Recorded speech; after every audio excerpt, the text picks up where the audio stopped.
तो hey guys welcome to my new blog. तर मित्रांनो, आपण आज फर्स्ट टाइम ब्लॉग काढतोय आणि आता आपल्याला तोडायचा आहे मित्रांनो ऊस. या आपल्याला आता हे ऊस काढायचं बघा, इथं तोडायचं आपल्याला तोडायसाठी ऊस. आता एक एक करून मी ऊस काढून घेतो. तर ना आपण आता ऊस काढून घेतलेला आहे आणि आता आपल्याला तोडायचा आहे ऊस. हे बघा, तोडायचा आहे आपल्याला. तर मित्रांनो, तुमच्याकडे जर माझा व्हिडिओ फर्स्ट टाईम आला असेल तर आपल्या चॅनलला सबस्क्राईब करा आणि लाईक करा. आपण असेच आता नवीन ब्लॉग चालू करणार आहे. एकदा सुरुवात केल्यावर लगेच होणार नाही आहे, मला माहिती आहे. आपण आता कंटिन्यू ब्लॉग काढणार आहे. लोकांचा विचार करत नाही बसायचा, आपण आपलं पुढं जायचं, कारण लोकही आपल्याला कधीच पुढं जाऊन देणार नाही. आता झालेलं आहे आपला ऊस तोडून. हे बघा, तर ऊस तोडून आता आपल्याला पाजायचं आहे गाईंना पाणी.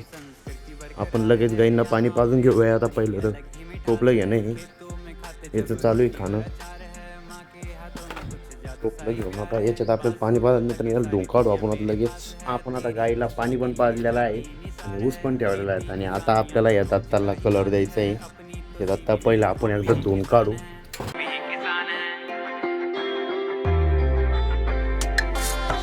बापू किसान है सबते अलग छोरी अपनी पहचान. तर मित्रांनो, आपण दत्ता धुवून काढलेला आहे. त्याला आता थोडं उन्हात सुकायला ठेवून देऊ. थोडं सुकल्यानंतर मग आपण कलर मारणार. पहिले ते एकदा एक कपड्यानं पुसून घ्यायचं आहे त्याला, मग कलर मारणार आहे.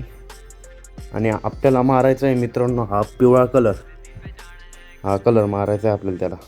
त्यापैकी सुकलेला आहे मित्रांनो आपला दत्ता. आपण आता त्याला पुसून घेऊ. पुसून घेतल्यानंतर थोडा आणखीन सुकन तो, मग लगेच आपण त्याला कलर आणणार आहेत. पहिलं पुसून घेतो मी एकदा त्याला चांगलं कोरड्या कपड्याने. कलर मिक्स करण्यासाठी हा डबा आपल्याला आहे मित्रांनो. हे बघा, हे डबा आपल्याला आहे. आता आपण कलर ते टाकून घेऊ. थोडा थिनर आणि ते मिक्स करायला लागतं, त्याच्यामुळे आपण डबा आपला कलर सगळा मिक्स झालेला आहे मित्रांनो. आपण बघू आता कसा दिसतो कलर. तर हे बघा, असं मारला आपण आता येऊ, पण हे जास्त पत्ता झालेला डबल एक हात मारणं पडणार आहे आपल्याला. तवा आहे थोडा चमकणार आहे. तर मारतो मित्रांनो मी सगळा कलर, दाखवतो तुम्हाला कलर झाल्यावर. एक कलरचा हात मारून झालेला आहे मित्रांनो आपण दत्ताला. आता दुसरा हात आपण जेवण झाल्याच्या नंतर मारायला येऊ परत. तोपर्यंत आपण त्याला असंच उन्हामध्ये सुकायला ठेवून देणार आहे. ते सुकल्यानंतर थोडा अजून कलर त्याचा ब्राईट होऊन जाईल, म्हणजे कडक होऊन जाईल. त्याच्यानंतर आपण त्याला आणखीन परत एक दुसरा हात देऊन टाकू त्याला, आणखीन चांगलं चमकन. त्या दत्ताचा कलर हा पूर्ण सुकायला आहेत आणि आपण आता त्याला परत एक दुसरा हात मारणार आहे लगेच. हे बघा, कलर गिलर ओतून घेतला मी आता आणि लगेच आपण दुसरा हात मारून घेऊ. मग दुसरा हात मारल्यानंतर बघा तुम्ही कलर कसा भडक होईल त्याचा. पण मित्रांनो, आपल्या दत्तात आता डबल हात कलर झालेला आहे आणि तुम्ही त्याचा लुक बघू शकता. पूर्ण एकदम भडक असा कलर झालेला आहे त्याचा, पिवळा कलर. पूर्ण कलर झालेला आहे मित्रांनो. आपल्याला आता ट्रॅक्टर चालू करून रोटा सोडायचं आहे. पेरणी यंत्र उतरतोय. आपण लगेच ट्रॅक्टर चालू करून घेऊया आता.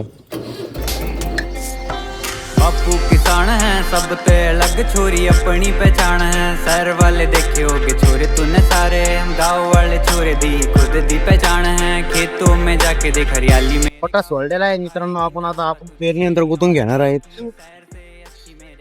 लगेच पेरणी यंत्र गुंतून पप्पाला जायचे आता पेरण्यासाठी.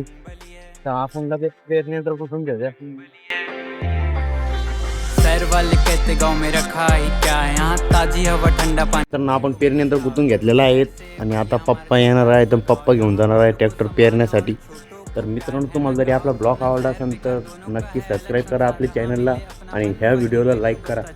आपण असेच ब्लॉग परत आणणार आहे. तुम्ही बघत राहा आणि सपोर्ट करत राहा. गाँव से ही भारतीय संस्कृति बरकरार है, यहाँ पे अपनेपन की अलग ही मिठास है. खेत